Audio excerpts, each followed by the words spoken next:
Doctor प्रेम सिंह जी, हमारे registrar Haryana veterinary council doctor Manjeet Kataria ji और उपस्थित गौ सेवा आयोग के अन्य पदाधिकारीगण और वह सदस्यगण, हमारे गौशालाओं के प्रदेश भर से आए हुए प्रतिनिधिगण और आज इतनी भारी संख्या में भटगांव में बैठे मेरे गो भगत महानुभाव और मेरी मातृशक्ति, मेरे युवा साथी, आप सबको मैं दोनों हाथ जोड़ करके राम राम करता हूं, प्रणाम करता हूं। आज मेरे लिए ये बहुत ही गर्व का दिन है कि भटगांव की इस पावन धरती पर आज मुझे गौशालाओं के लिए चारा अनुदान वितरण के इस राज्य स्तरीय समारोह में आकर के बड़ा गर्व महसूस हो रहा है। आज का यह समारोह हमारी संस्कृति, हमारी आस्था और हमारी संवेदनशीलता का आज ये उत्सव है। साथियों, मैं यहां उपस्थित सभी गौ भक्तों को आज आप पधारे हैं, आपका हार्दिक स्वागत और अभिनंदन करता हूं। साथियों, आज होली का महापर्व भी है। आप सबको रंगों के पावन पर्व होली की भी मैं आप सबको हार्दिक बधाई और शुभकामनाएं देता हूं।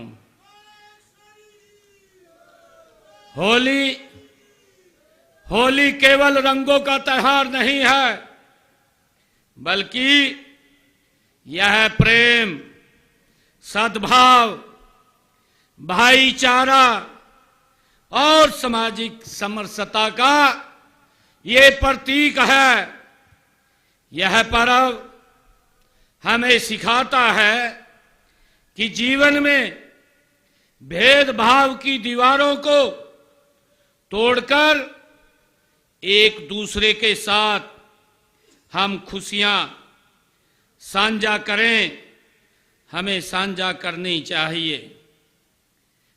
मित्रों, हम सब जानते हैं जब ये होली का पर्व हमें प्रेम और सद्भावना का ये संदेश देता है, तो मुझे ये बताते हुए बड़ा गर्व भी हो रहा है कि जब हम प्रेम, करुणा और स्नेह की बात करते हैं तो सबसे पहले जो छवि हमारे सामने वो मन में आती है तो वह मुरलीधर, गोपाल और नंदलाल श्री कृष्ण की ये छवि हमारे सामने आती है।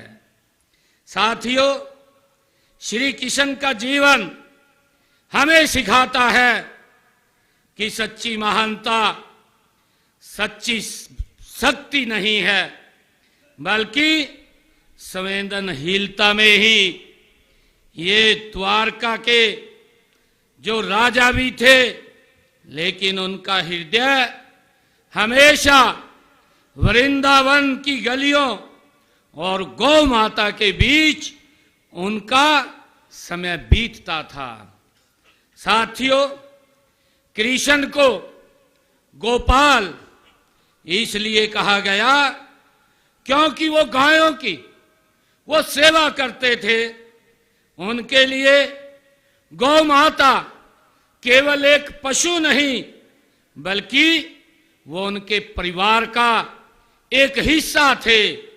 साथियों, जब जब गाय पर संकट आया, तब तब भगवान श्री कृष्ण ने उनकी रक्षा की है। साथियों, श्री कृष्ण का गौ माता के प्रति प्रेम हमें यही सिखाता है। हमारी पौराणिक परंपरा में होली का भी विशेष महत्व है। हम सब जानते हैं कि प्रहलाद की भक्ति और होलिका का दहन की कथा भी हमें यही संदेश देती है। साथियों, सत्य और धर्म की सदैव विजय होती है। यह पर्व हमें सकारात्मकता, सेवा, समर्पण की भावना को और सुदृढ़ करने का ये अवसर भी देती है। साथियों, मेरा परम सौभाग्य है कि इस पावन दिवस पर मुझे गौ माता की सेवा का आज ये अवसर मिला है। आज मैंने सोनीपत जिला की 27 पंजीकृत गौशालाओं के लिए 5 करोड़ 60 लाख रुपए के अनुदान चारा राशि आज देने का यहां से काम करेंगे।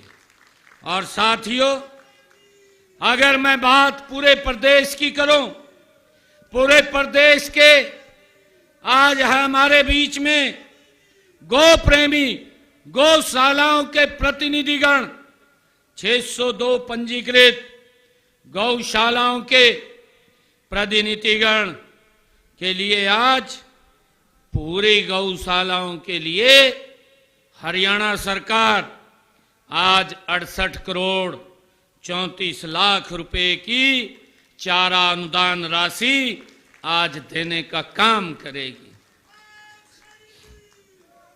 साथियों, मैं ये भी बताना चाहूंगा कि हमने पंजीकृत गौशालाओं को पिछले 11.25 वर्षों में सिर्फ चारे के लिए, गौ माता के चारे के लिए 457 करोड़ 41 लाख रुपए की राशि अनुदान के रूप में देने का काम किया है। साथियों, आज की राशि मिलाकर के अगर हम बात करें तो 525 करोड़ 75 लाख रुपए का ये अनुदान राशि दी जा चुकी है। साथियों, हमारे देश में गाय माता आदिकाल से ही पूजनीय है। पौराणिक कथाओं के अनुसार गाय माता में सभी देवी देवता निवास करते हैं। हम सब इस बात को जानते हैं। साथियों, गौ माता को आध्यात्मिक और दिव्य गुणों की स्वामिनी भी कहा गया है। कहा जाता है कि देवताओं और असुरों के बीच हुए समंदर मंथन से निकले 14 रत्नों में से एक कामधेनु गाय वो थी। साथियों, हम सब जानते हैं गौ सेवा, गौ पालन और गौ रक्षा किसी न किसी रूप में हमारे ग्रंथों में वेदों में गाय की महिमा का व्यापक रूप से वर्णन मिलता है। हमारे यहाँ गाय को माता का दर्जा दिया गया है। साथियों, गाय के इसी महत्व को देखते हुए धार्मिक एवं सामाजिक संगठनों द्वारा गौशालाओं की स्थापना पर बल दिया गया है। हमने भी गौशालाओं के विकास, गौवंश के संरक्षण और प्राकृतिक कृषि को प्रोत्साहित करने की दिशा में हरियाणा सरकार महत्वपूर्ण कदम उठा रही है। साथियों, कल ही मैंने 2026-27 का बजट पेश किया है। आप सबको ये जान करके खुशी भी होगी कि इस बजट में मैंने 7 नए राजकीय पशु औषधालय खोलने का प्रावधान भी किया है। साथियों, इनमें मुसनौता, नांगड़ जाट और शिव गौशाला मतलौडा, मोरखेड़ी, बैलोली, दहिमन और गौभ्यारण नैन ये शामिल हैं। और इनके अलावा मैंने कारियादू, डोंडवा, मोहम्मदपुर अहिर और ममरिया आसमपुर में 4 नए राजकीय पशु चिकित्सालय खोलने का भी उसमें घोषणा की है, हमने प्रावधान किया है। साथियों, मैं ये भी बताना चाहूंगा कि वर्ष 2014 तक हरियाणा में 215 पंजीकृत गौशालाओं में 1,75,000 गौवंश था, लेकिन इस समय इन 11 वर्षों में आज हरियाणा प्रदेश के अंदर 697 पंजीकृत गौशालाएं आज हो गई हैं। साथियों, इनमें लगभग 4 लाख से ज्यादा बेसहारा गौवंश का पालन पोषण आप सबके आशीर्वाद से हो रहा है।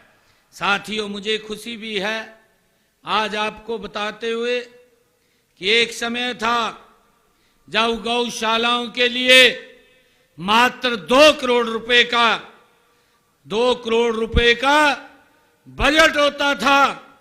आज मुझे खुशी है, आज हमने गौ माताओं के चारे, उनके संरक्षण, उनके शेड बनाने या अन्य व्यवस्थाओं के लिए 600 करोड़ रुपए का प्रावधान किया है। कहां 2 करोड़ रुपए, कहां 600 करोड़ रुपए। महाराज जी अभी आप सबसे बात कर रहे थे, परम श्रद्धेय स्वामी ज्ञानानंद जी महाराज, वो पूछ रहे थे कि अब गौ माताओं की रक्षा सुरक्षा के लिए सरकार गति से आपकी तरफ हाथ बढ़ा रही है ताकि गौ माता को कोई परेशानी, कोई दिक्कत ना हो। साथियों, मैंने पंजीकृत गौशालाओं में से 330 गौशालाओं में सोलर ऊर्जा प्लांट लगाए गए हैं। और अब जो ये बजट मैंने जारी किया है, इस बजट में प्रावधान किया है 26-27 में प्रदेश की सभी पंजीकृत गौशालाओं को सौर ऊर्जा आधारित परिसरों में परिवर्तित कर दिया जाएगा। ये मैंने इसमें प्रावधान किया है। साथियों, मैंने गत वर्ष पंचकुला में आयोजित कार्यक्रम में गौशालाओं को ई रिक्शा देने की घोषणा की थी। मैं बताना चाहूंगा कि गौशालाओं को 820 ई रिक्शा की खरीद प्रक्रिया वो गति से आगे बढ़ रही है। जल्दी ही 820 ई रिक्शा वो भी गौशालाओं के सुपुर्द कर दी जाएंगी। साथियों, हमने गौशालाओं में 2 रुपए प्रति यूनिट की दर से बिजली उपलब्ध हमारी सरकार करवा रही है। नहीं तो पहले आप सब जानते हैं गौशाला के लिए कमर्शियल रेट पर बिजली का बिल आता था। जो हमारे गौ प्रेमी हैं, जो हमारे गौ प्रतिनिधिगण हैं, उनको बड़ी दिक्कतों का सामना करना पड़ता था, परंतु हमने उनके उस रास्ते को भी सरल करने का काम किया है। और ये नहीं, क्योंकि अगर गौशाला खोलनी होती थी तो उसके ऊपर स्टैंप ड्यूटी भी पूरी देनी पड़ती थी, परंतु हमने गौशालाओं से अगर कोई गौशाला खोलना चाहता है, रजिस्ट्री पर 1% जो शुल्क लिया जाता था, लेकिन आज नई गौशाला को जमीन की रजिस्ट्री पर कोई स्टैंप ड्यूटी नहीं देनी पड़ती, उसको 0 कर दिया है।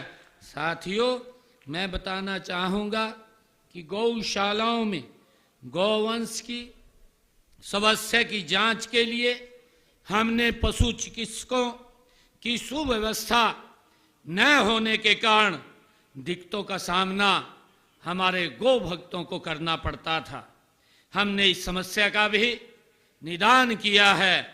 हमने 3000 से अधिक गौवंश वाली गौशालाओं में सप्ताह में 1 दिन पशु चिकित्सक की ड्यूटी लगाने का काम किया है कि जो गौशालाएं में ज्यादा संख्या में गौशालाएं हैं, वहां सप्ताह में 1 दिन डॉक्टर, जो हमारा डॉक्टर है, वो जाकर के पशुओं का चेकअप करेगा, कोई उनको दिक्कत या कोई बीमारी तो नहीं है।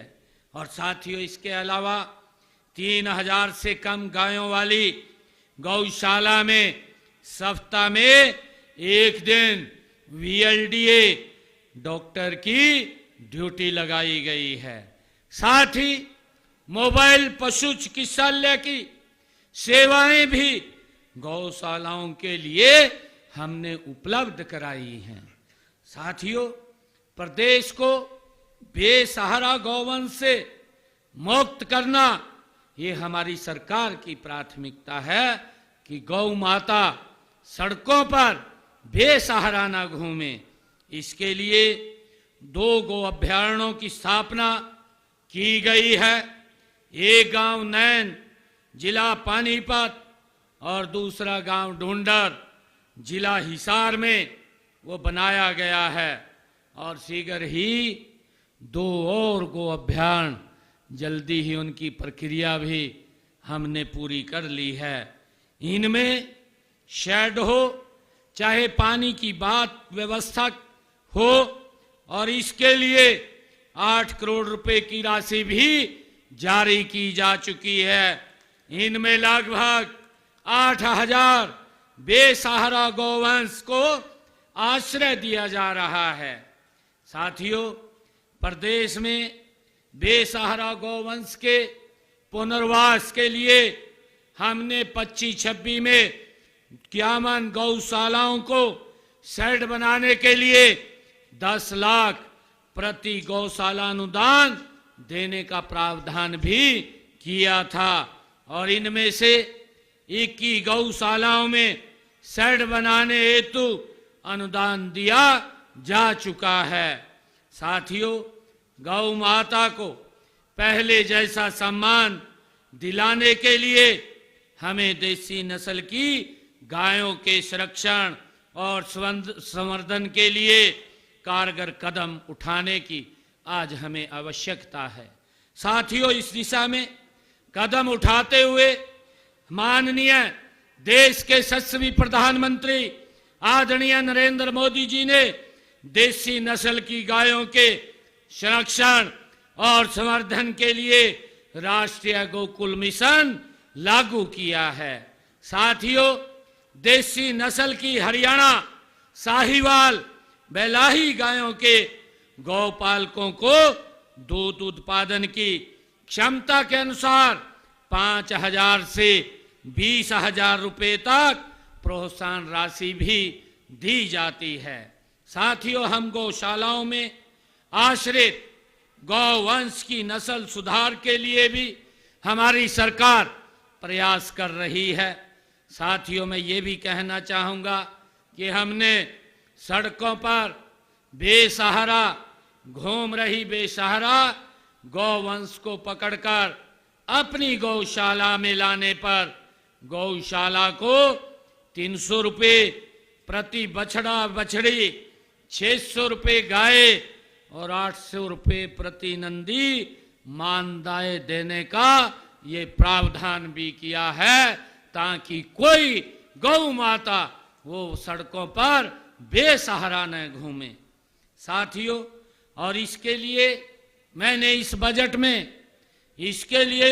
में 4 करोड़ रुपए का स्वीकृति भी देने का काम ये हमने किया है। साथियों, हरियाणा सरकार गौशालाओं को आत्मनिर्भर बनाने के लिए व्यापक प्रयास किए जा रहे हैं। साथियों, गौशालाओं के गोबर और गौमूत्र से प्राकृतिक फिनाइल, फास्फेट से भरपूर जैविक खाद, गोबर के बर्तन, गोबर से प्राकृतिक पेंट और गमला, दिया, धूप, साबुन और अन्य उत्पाद भी बनाए जा रहे हैं। साथियों, हमने पंचगव्य उत्पादन के लिए गौशालाओं की मांग के अनुसार आवश्यक मशीनरी की खरीद के लिए मदद भी दी जा रही है। साथियों, गाय के गोबर से डंडे, धूप बत्ती और उपले, गमले की मशीन या गौमूत्र को गोवर्क, गोनाइल आदि बनाने की मशीनों पर 101 गौशालाओं को अनुदान राशि भी देने का काम ये हमारी सरकार ने किया है। साथियों, पंचगव्य आधारित उत्पादों पर अनुसंधान और विकास के लिए हरियाणा गौ वंश अनुसंधान केंद्र सुखदर्शनपुर पंचकुला में स्थापना की गई है। साथियों, हमने यहाँ तक नहीं, हमने गौ माता की रक्षा सुरक्षा के लिए एक सख्त कानून हरियाणा की विधानसभा में पारित किया है। हरियाणा गौ वंश संरक्षण व गौ संवर्धन अधिनियम 2015 उसको लागू किया है। साथियों, इस कानून में गौ हत्या करने वाले व्यक्ति को 10 वर्ष तक कारावास तथा अवैध गौ तस्करी करने वाले व्यक्ति को 7 वर्ष तक कैद का प्रावधान हमने इस कानून में किया है। साथियों, गौशालाओं के संचालन में समाज की भूमिका अत्यंत महत्वपूर्ण है। सरकार सहयोग कर सकती है, संसाधन दे सकती है, लेकिन सेवा और समर्पण समाज के सहयोग से ही वो संभव हो सकता है। साथियों, मैं आज सभी पंचायतों, स्वयंसेवी संगठनों और युवाओं से ये आग्रह करता हूं कि वे अपने गांव को, गौशालाओं को आत्मनिर्भर बनाने की दिशा में वो पहल करें, कदम बढ़ाएं। मेरा मानना है कि कानूनी प्रावधान के करने के अलावा जनमानस को गौ माता के साथ पहले की तरह जोड़ना आज बहुत जरूरी है। इसके लिए आप सभी गौ भगत को जन जागरण अभियान भी चलाना चाहिए। इस काम में स्वयंसेवी संगठन भी कारगर भूमिका निभा रहे हैं, वो निभा भी सकते हैं। आप उनका सहयोग अवश्य लें। साथियों, हम सब ये भी जानते हैं कि गौ हमारी एक संस्कृति है, हमारी एक पहचान है, और हम सब जानते हैं कि अपने परिवार के अंदर व्यक्ति कोई भोजन नहीं करता था। वो समय भी था जब तक पहली रोटी हम गौ माता को ना दे देते थे, तब तक हम भोजन नहीं करते थे। उस संस्कृति को, उस परंपरा को हमें आज अपने परिवार में आज लाने की आवश्यकता है। साथियों, ये हमारी संस्कृति है, हमारे संस्कार हैं।